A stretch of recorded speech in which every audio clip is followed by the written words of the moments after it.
कुछ जीवन का उसने सुख होगा। समय व्यतीत हुआ, जगजननी की महामाई की कृपा से उसका भाग्य उदय हुआ, उसका राजपाट भी प्राप्त हुआ। और ये जो राजा हरिश्चंद्र की जो पिता थे उसका नाम था सत्यव्रत। अब ये सत्यव्रत जो थे ये वशिष्ठ जी के श्राप के कारण,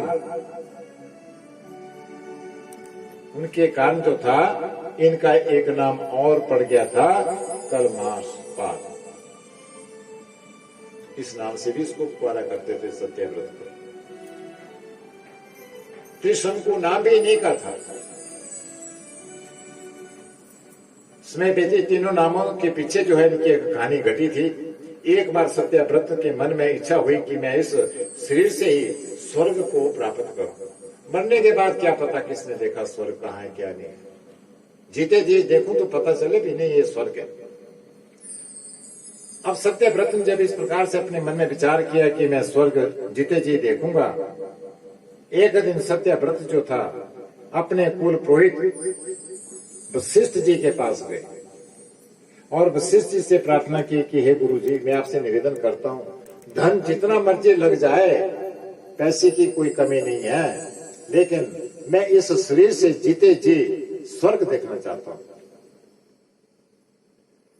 वशिष्ठ जी तो पहुंचे हुए थे। उन्होंने बोला कि ये राजा हरिश्चंद्र सत्यव्रत जी, ये मनुष्य को जीते जी नहीं मिलता स्वर्ग।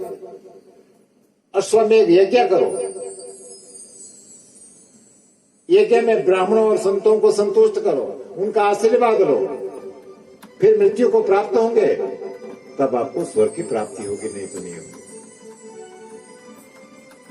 इस प्रकार की बात जब वशिष्ठ जी ने सत्यव्रत से कही, ये बात उसको अच्छी नहीं लगी। अब सत्यव्रत ने क्या किया, वशिष्ठ जी की वाणी को सुन करके सत्यव्रत निराशा होकर के वहां से वापिस हो गए। अब ये जो वशिष्ठ जी थे उनके कुल पुरोहित, इस वशिष्ठ जी के पुत्र का नाम था शक्ति। इस शक्ति के पास चला गया कि चलो मेरे कुल पुरोहित का बेटा है, चलो उससे तो शिक्षा लो। शक्ति के पास जाकर के उसने कहा कि सत्यव्रत ने कहा कि हे शक्ति, आप धन जितना चाहते हो ले लो, लेकिन मुझे स्वर्ग दिखाइए। इसी जीवन में मैं स्वर्ग देखना चाहता हूं। ऐसा प्रलोभन दे करके आप जो मर्जी यज्ञ करना चाहे कर लो, जितना धन चाहते हैं मैं दे देता हूं। वशिष्ठ जी के पुत्र शक्ति को जब इस प्रकार का पता लगा तो सत्यव्रत ने भाई मेरे पिताजी के पास भी गए थे, वहां पर भी उन्होंने, मेरे पिताजी वशिष्ठ जी ने मना किया कि जीते जी स्वर्ग की प्राप्ति नहीं होती है, क्योंकि स्वर्ग में तो देवता लोग रहते हैं और देवता के अंदर जो है इतना तेज होता है अग्नि की तरह, जैसे गौ माता के अंदर तेज है। गौ माता के अंदर भी तेज है ना जी, तभी तो उसके शरीर में जो बदबू नहीं पड़ती है, मुंह से बदबू नहीं आती है। माता बहनों, ये जो गौ माँ है ना, इसका जो मुंह से झाग निकलता है ना, झाग साइड से, ये भी बड़ा भारी महत्वपूर्ण है। और इस गौ माँ का जो गोबर है, इसमें बड़े भारी विशेषता और गुण है। ऐसे कुछ रोग हैं जिन रोगों की औषधि के रूप में जो गौ के गोबर का जो भस्म बना करके देते हैं।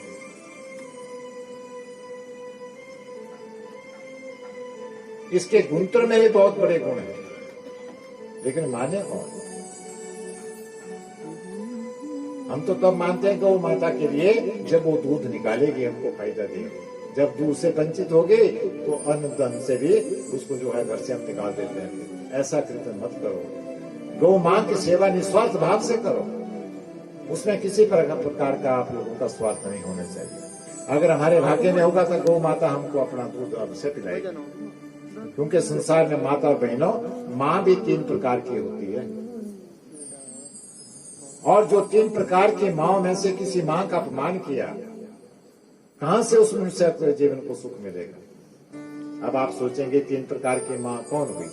मां तो वही होती है जिसके गर्भ से हमने जन्म लिया। लेकिन मैं कहता हूं कि माँ 3 प्रकार की होती है मनुष्य की। एक वो माँ होती है आदि माँ, जिसके गर्भ से हम और आप लोगों ने जन्म लिया।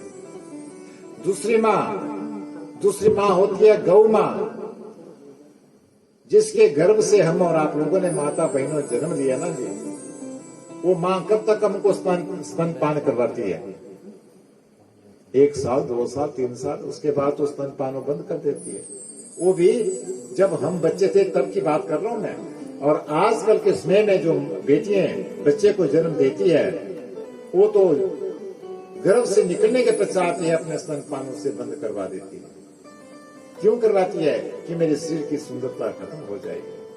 इस शरीर की सुंदरता को कायम करने के लिए आजकल की बेटियां अपने बच्चों को स्तनपान नहीं करवाती, जबकि इस स्तनपान का मां का दूध जो है ये बड़ा भारी अमृत के तुल्य है और औषधि का काम करता है बच्चे को जब पिलाया जाता है। आज तो आजकल की बेटियां तो पाउडर लेकर के घोल घाल करके गर्म करके उसको पिलाती है। भी मेरे शरीर की सुंदरता खत्म नहीं होनी चाहिए। कहां रहेगी उस पुत्र के मन में मां के प्रति ममता? उसने तो उसको अपना स्तनपान करवाया नहीं। इसलिए मेरे कहने का भाव ये हुआ कि माताओं को, बेटियों को अपना स्तनपान अपने बच्चे के लिए अवश्य करवाना चाहिए। दूसरी माँ है गौ माँ। ये गौ माँ जो है माता और बहनों, ये हमारे जीवन पर्यंत तक, जब तक हम और आप लोगों का शरीर है उस समय तक हमें अपना दूध पिलाती है, ये बीच में नहीं छोड़ती है, तो भी माँ है। तीसरी माँ होती है पृथ्वी माँ। इस पृथ्वी माँ से जो अन्न पैदा होता है, उस अन्न को ला करके हम भोजन बनाते हैं, उसका भोग लगाते हैं, जिससे कि हमारा शरीर स्वस्थ होकर के हम संसार में फिर अपना काम करते हैं। तो इस प्रकार से मनुष्य की माँ जो है वो 3 होती है। तो इसलिए कभी भी इस प्रकार का कर्म नहीं करना चाहिए कि बच्चों के लिए अपना स्तनपान नहीं अवश्य करवाना चाहिए, अवश्य करवाना चाहिए। नहीं तो वो माँ भी माँ के काबिल नहीं होती है जो अपने बच्चे को स्तनपान नहीं करवाती है, और वो पिता भी माँ मूर्ख होता है जो अपने बेटे के लिए गौ माँ की सेवा करने के लिए ना बताता हो, अवगत न करवाता हो। इसलिए पिता के लिए चाहिए कि अपने पुत्र के प्रति गौ सेवा अवश्य बताओ, और माँ के लिए, उस बच्चे के लिए अपना स्तनपान अवश्य करो। बोली देवी भागवत महापुराण की जय। इस प्रकार से माता और बहनों जब वशिष्ठ जी और सत्य, वशिष्ठ जी के पुत्र सत्य के पास जब सत्यव्रत जी चला गए, सत्यव्रत सत्य ने उसे श्राप दे करके, अब ये जो सत्यव्रत था ये सत्य को श्राप देने लगा वशिष्ठ जी के पुत्र को। हाथ में जल लिया कि अच्छा, जब मैं इसको धन दे रहा था उसने मुझे मना कर दिया कि मैं स्वर्ग तुझे नहीं प्राप्त हो सकता, स्वर्ग की हम तुझे बता नहीं सकते, लेकिन सत्यव्रत ने यह अभिशाप का जल जो था अपने पैरों के ऊपर डाल दिया, और कहते हैं कल मास बाद, जो मैंने पीछे नाम बताया, इस वजह से उसका नाम जो है ये पड़ा। फिर क्या हुआ? कहते हैं कि सत्यव्रत विश्वामित्र जी के पास चला गया। वशिष्ठ जी से निराशा हो गया, सत्य से निराशा हो गया, फिर विश्वामित्र जी के सामने चला गया। वहां पर अपना दर्द भरा ज्ञान जो है उसने प्रकाशित किया। जब इस प्रकार से विश्वामित्र को बताया तो सत्यव्रत बोले कि हे महाराज, मर्यादा के विरुद्ध कोई भी काम संसार में मनुष्य को नहीं करना चाहिए, मर्यादा के अनुसार रहना चाहिए। विश्वामित्र जी वशिष्ठ जी को अपना क्या मानते थे? इनके विचारों में भिन्नता थी। वशिष्ठ जी जो थे ये विश्वामित्र जो है वशिष्ठ जी को नहीं मानते थे। अब विश्वामित्र जी ने वशिष्ठ जी को अपना बैरी समझ करके वशिष्ठ जी ने नीचा दिखाने के लिए विश्वामित्र जी के सत्यव्रत को कहा कि मैं तुझे स्वर्ग भेजता हूं। अपने मान प्रतिष्ठा करने के लिए उसने इस प्रकार का जब आश्वासन दिया, और मैं अपने तप के द्वारा जो है तुझे स्वर्ग दिखाता हूं इसी युग में, इसी समय। इसी जन्म में अब सत्यव्रत जो है स्वर्ग को भेज दिया गया, चला गया सत्यव्रत जी। सत्यव्रत जैसे गया तो देवताओं के शरीर से तो कभी भी दुर्गंध नहीं आती है, लेकिन जब वो स्वर्ग में जाकर के जब स्वर्ग के उस सीमा में पहुंचा, वहां पर उन देवताओं को मनुष्य की दुर्गंध आ गई। देखो देवताओं में इतनी शक्ति होती है। स्वर्ग में जाकर के जब उन देवताओं को सुगंधी आई, देवताओं ने बोला कि महाराज जाइए, कोई स्वर्ग की सीमा पे संसार का कोई व्यक्ति आ गया है, उसको धक्का देकर के बाहर निकालो, उसका क्या काम है। अगर कोई बात तो करेगा तो उससे कोई बात नहीं करना, उसको बाहर निकाल देना। वही हुआ। अब सत्यव्रत उन ऋषियों ने वहां से उसको निकाल दिया, और निकालने के पश्चात जब धक्का दे करके उसको बाहर किया तो उसने क्या किया, अपने गुरु का वशिष्ठ जी का स्मरण किया। वो वहां पर प्रकट हो गए।